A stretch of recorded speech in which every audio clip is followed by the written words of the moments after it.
Assalamualaikum warahmatullahi wabarakatuh.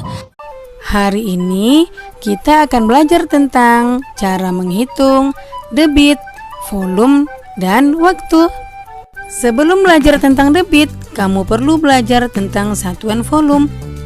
Volume disebut juga isi atau kapasitas. Volume adalah seberapa banyak ruang yang dapat ditempati oleh suatu objek. Debit adalah volume zat cair yang mengalir per satuan waktu. Manfaat anak-anak ibu mempelajari satuan debit adalah biasanya digunakan untuk menentukan volume air yang mengalir dalam suatu satuan waktu.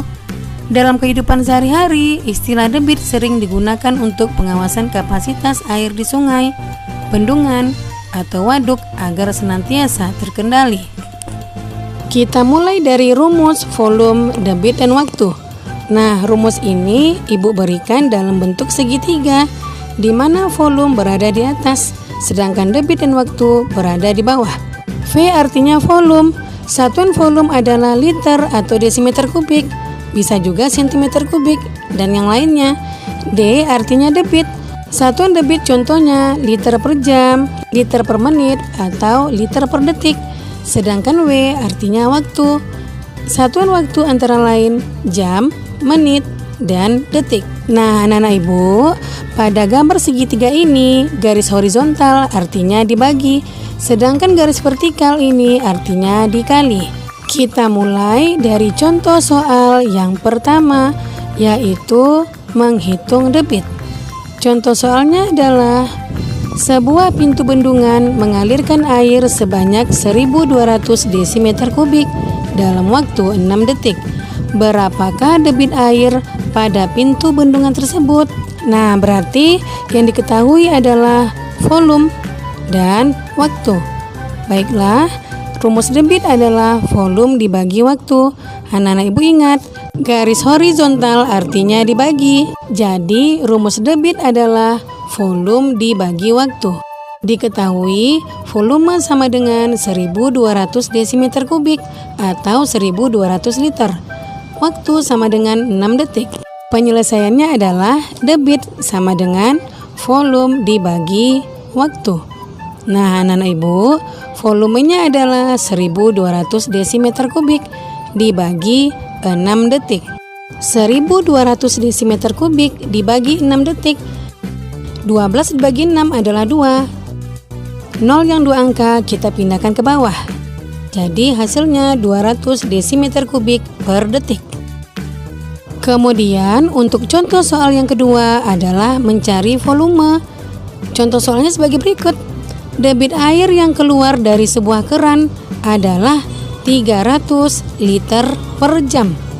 Jika waktu yang dibutuhkan untuk mengisi sebuah kolam sampai penuh adalah 2 jam, maka berapakah volume air dalam kolam tersebut? Nah, di sini yang ditentukan adalah volume.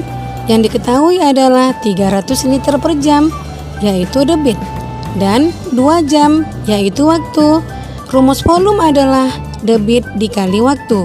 Anak-anak ibu masih ingat kan? Kalau tanda kali berarti garisnya vertikal dari segitiga yang telah ibu berikan tadi. Diketahui debit sama dengan 300 liter per jam, sedangkan waktu adalah 2 jam. Yang ditanya apa? Ya, yang ditanya adalah volume.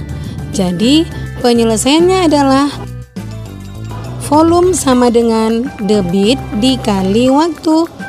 Debit 300 liter per jam. 300 liter per jam dikali 2 jam. 300 dikali 2. Nah, 3 kali 2 adalah 6. 2 angka 0 kita pindahkan ke bawah. Jadi 300 liter per jam dikali 2 jam adalah 600 liter atau 600 desimeter kubik. Kemudian untuk soal terakhir atau soal ketiga, yaitu mencari waktu. Contoh soalnya sebagai berikut. Debit air yang keluar dari sebuah keran adalah 8 liter per detik. Jika sebuah bak mandi memiliki volume 160 liter, berapa lama waktu yang diperlukan untuk mengisi bak tersebut sampai penuh? Nah, anak-anak ibu masih ingat kan rumus segitiga? Waktu sama dengan volume dibagi debit. Tanda bagi berasal dari garis horizontal pada segitiga. Waktu sama dengan volume dibagi debit. Diketahui debit sama dengan 8 liter per detik. Volume sama dengan 160 liter. Nah, anak-anak ibu, yang ditanya apa? Ya, yang ditanya adalah waktu. Penyelesaiannya, waktu sama dengan volume dibagi debit. Volumenya 160 liter. Debitnya berapa? Ya, debitnya 8 liter per detik. 160 liter dibagi 8 liter per detik adalah 16 dibagi 8 sama dengan 2. Nolnya kita pindahkan. Jadi hasilnya adalah 20 detik. Bagaimana anak-anak ibu? Mudah bukan? Selamat mencoba ya. Anak hebat harus semangat. Nah, demikian video pembelajaran ibu kali ini. Semoga bermanfaat ya. Jangan lupa kamu jaga kesehatan, ikuti protokol kesehatan, tetap di rumah, dan semoga wabah COVID-19 cepat berakhir dan anak-anak ibu bisa datang ke sekolah lagi, bertemu teman-teman dan guru yang dicintai. Sekian, assalamualaikum warahmatullahi wabarakatuh.